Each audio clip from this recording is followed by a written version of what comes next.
రామ్నాథ్ గారు, senior analyst. Ramnath గారు, మీరు రెండు చూశారు. వైఎస్ఆర్సీపీ వెన్నుపోటుకు రెండేళ్లనే కార్యక్రమం నిర్వహించింది. అటేమో కూటమి ప్రభుత్వం తమ సక్సెస్ని చెప్పుకుంటూ గొప్పగా ఒక సభ నిర్వహించింది. ఈ రెండింటిపైన మీ అబ్జర్వేషన్ ఏంటి? ఈశ్వర్ గారు, ప్యానెల్లో ఉన్న పెద్దలందరికీ, సాక్షి ప్రేక్షకులకి నమస్కారం. ఇప్పుడు సింపుల్ గా తెలుగుదేశం పార్టీ పదే పదే మాది క్యాడర్ బేస్ పార్టీ అని చెప్పుకుంటూ ఉంటుంది.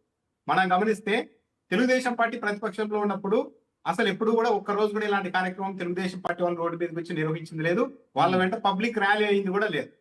దీన్ని బట్టి అర్థమవుతుంది ఏంటి, తెలుగుదేశం పార్టీ అన్నది క్యాడర్ బేస్ పార్టీ ఎప్పుడు పనిచేస్తుంది అంటే అధికారంలో ఉన్నప్పుడు మాత్రమే బెడ్ షాపులు పెట్టుకోవడం, ఇసుక లాంటివి రవాణా చేసుకోవడం, మట్టి ఇలాంటి వాటి మీద ఆధిపత్యం చెలాయించడానికి మాత్రమే ఈ క్యాడర్ బేస్ పార్టీ పనిచేస్తుంటుంది. కానీ సహజంగా ఆ పార్టీ క్యాడర్ బేస్ కాదు అన్నది ప్రతిపక్షంలో ఉన్నప్పుడు పదే పదే నిరూపితం అవుతుంది. ఇప్పుడు మీరు ఈ పథకాలకు సంబంధించిన గణాంకాలన్నీ మీరు చెప్పారు. ఇప్పుడు 2 ఏళ్లలో తెలుగుదేశం పార్టీ ప్రభుత్వం ఎంత స్థాయిలో విఫలమైంది?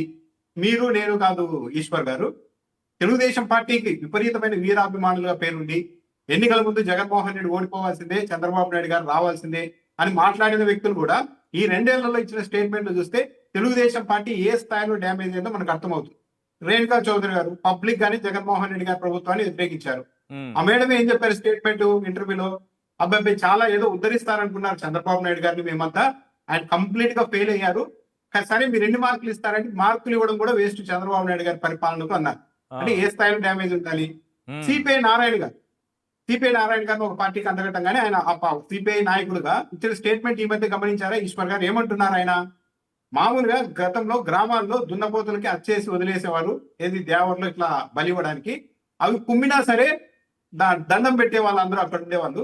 ఇప్పుడు సేమ్ తెలుగుదేశం పార్టీ ఎమ్మెల్యేలని చంద్రబాబు నాయుడు గారు సమాజం మీదకి అచ్చోసిన ఆంబోతుల్లాగా దింపేశాడు. వాళ్ళు కుమ్ముతున్నా కూడా పబ్లిక్ దండం పెట్టాల్సిందే తప్ప ఇంకో ఏమీ చేయలేని దుస్థితిలో ఉన్నారని ఇటీవలే సిపిఐ నారాయణ గారు అన్నారు కదా. ఇది ఎంత పెద్ద స్టేట్మెంట్. సిపిఐ మాజీ డైరెక్టర్ గా పనిచేశారు నాగేశ్వరరావు గారు. ఆయన ఏం చెప్పారు?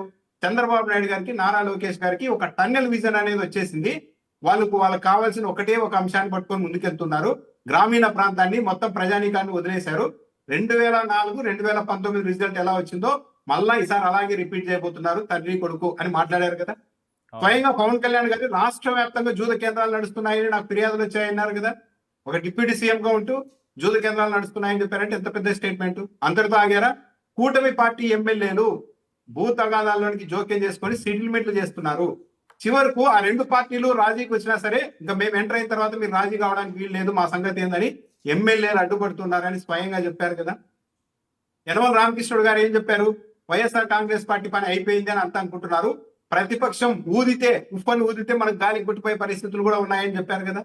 ఇలా చెప్పితే ఈ 2 ఏళ్ల కాలంలో తెలుగుదేశం పార్టీ నాయకులు, తెలుగుదేశం పార్టీకి మద్దతుదారులుగా ఉన్న వాళ్ళు అనేక స్టేట్మెంట్లు ఇచ్చారు. ఏపీ వెంకటేశ్వరరావు గారు ఉన్నారు, జగన్మోహన్ రెడ్డి అసలు రాకూడదని చెప్తుంటారు ఇప్పటికి కూడా.